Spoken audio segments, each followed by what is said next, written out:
today. So it's day 15. Yeah, I think I mentioned yesterday that I was going to try to cook pasta in my Instant Pot last night. What a disaster. So first I was searching for how-to online, and all the recipes I got were to use with the sauce. Well, I just wanted to make the plain, to have a little olive oil on top with, some Parmesan or something to that effect, or me just adding a couple veggies in there with the olive oil. But I couldn't find it. But then, so after about 20 minutes of looking, I had my husband look it up, because his Google flu is way better than mine, meaning he can search Google way better than me. For some reason, I don't know.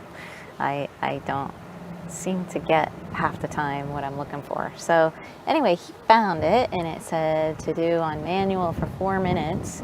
But the catch is that when you use the pressure cooker, you have to release the pressure. Well, I have the Instant Pot, the smaller one with the 10 different,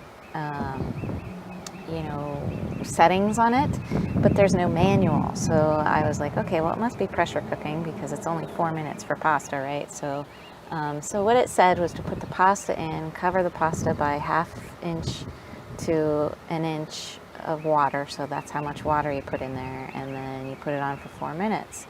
And then I said, well, do I click the release button for releasing the steam, or do I let it release the steam on its own, or what do I do? So anyway, I released it, but then some of the water started coming out the release valve. So I was like, oh, I don't want to jam up the release valve, with goopy water. So I stopped that. And then, of course, we got a phone call, and I let it sit way too long, and I opened it up, and nothing but mush. It was complete mush. And yes, I do use the gluten-free, so I think it was rice pasta. So anyway, that didn't work out so well. But, live and learn. But yeah, so if anybody has any ideas on how to cook gluten-free pasta in the Instant Pot, go ahead and make a comment down below. It would be great.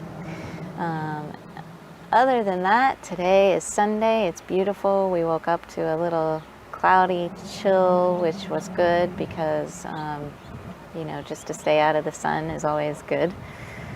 And so now I'm just under the bimini catching some shade, but the sun's about to crawl up this way, so but it feels wonderful. Just a nice breeze going, and everything's great. So that was my adventure, my boat adventure for for yesterday. And today I'm just doing some computer work, and working that way. So learning how to edit videos on YouTube. So hopefully I'll get these videos out to you guys. So they'll be a little behind schedule, but we'll catch up, I'm sure, and eventually. But that's it for now. Bye-bye.